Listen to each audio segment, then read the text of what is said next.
سوق المادة سويات. بسم الله الرحمن الرحيم. قدوميها قولها وكيلها قدومي كحيجيندا مشرحينتي ولا لها أهيد وقدم بترجونات ووريجي قدم يعني كسوة هالني اسم هذا دقنك مرت شرفتك على جوكته قرصورك دمان انت هلك فريدة قولها وكيلها. السلام عليكم ورحمة الله وبركاته. waxaa ilaahay mahadiisa inay noogu dhammaatay doorashadiisi nabad ah oo guul ah.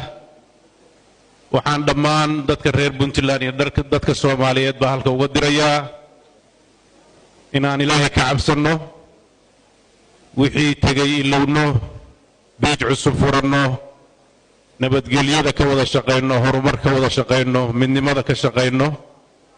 hadalkayga intaasaan ku soo gabagabeynayaa dhammaan ummadda Soomaaliyeed waa u hambalyeynaya ummadda reer Puntland. Wassalaamu calaykum waraxmatullaahi wabarakaatuh.